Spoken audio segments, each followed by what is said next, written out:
ইজানের পাশের সিটে যে ডক্টর বসেছে সে ডক্টর তার ওয়াইফকে ইজান আর পদ্মকে দেখিয়ে বলল, দেখো ইজান সাহেব কি রোমান্টিক, তার বউ জানলার পাশে ঘুমিয়েছে বলে তার বউয়ের মাথা কাঁধে রেখেছে, আর তুমি হলে আমি যদি ইচ্ছে করেও মাথাটা রাখতাম তোমার কাঁধে তুমি সরিয়ে দিতে। ওনার কাছ থেকে কিছু শেখা উচিত তোমার। সে ডক্টর শুধু হজম করলো কথাটা। ইজান শেখ এমন হবে বিয়ের পর সে জানতোই না। প্রায় 7 ঘন্টা জার্নির পর তারা সবাই সাজেকে এসে পৌঁছেছে। এর মাঝে আবার এক রেস্তোরাঁয় সবাই নাস্তা করে নিল। সব কাপলদের জন্য একটা রুম, আর যারা সিঙ্গেল তাদের 3 জনের জন্য এক একটা রুম। ইজান এত দূর জার্নি করে টায়ার্ড, সে বেডে শুয়ে আছে আর মনিরা শেখের সাথে কথা বলছে। পদ্ম বেলকনিতে দাঁড়িয়ে আছে, তার এই পরিবেশটা খুব ভালো লাগছে। মুগ্ধ নয়নে চারপাশ দেখছে পদ্ম। জায়গাটা এত বেশি সুন্দর যে সে জানতোই না। ইজান পদ্মকে ডাক দিল কারণ মনিরা শেখ পদ্মের সাথে কথা বলতে চাই। পদ্ম বসে বসে মনিরা শেখের সাথে কথা বলছে আর ইজান এই ফাঁকে ফ্রেশ হয়ে এসেছে। তারপর সবাই একসাথে যে হোটেলে উঠেছিল ওই হোটেলেই খেয়ে নিল।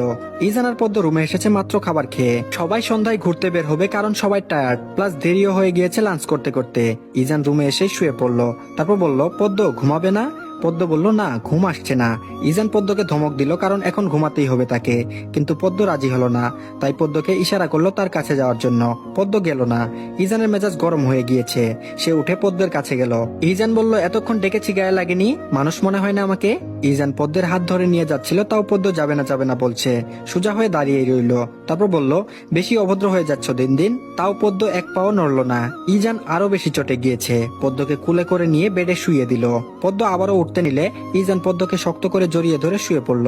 ব্যাস, পদ্ম আর ছুটতে পারল না। বাধ্য হয়ে সে ঘুমিয়ে গেল। সন্ধ্যা 6:50। ইজানের ঘুম ভাঙলো কলের আওয়াজে।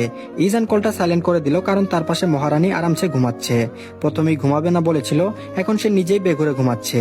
এই পদ্মকে ঘুমালে কি আদুরে বাচ্চা লাগে? আবার ইজানের টি শার্ট আঁকড়ে ধরে ছুঁয়েছে। এটা দেখে ইজানের খুব শান্তি লাগলো। টুপ করে পদ্মের গালে একটা চুমু বসিয়ে দিল। তারপর পাশ থেকে চশমাটা পরে ফ্রেশ হয়ে এলো।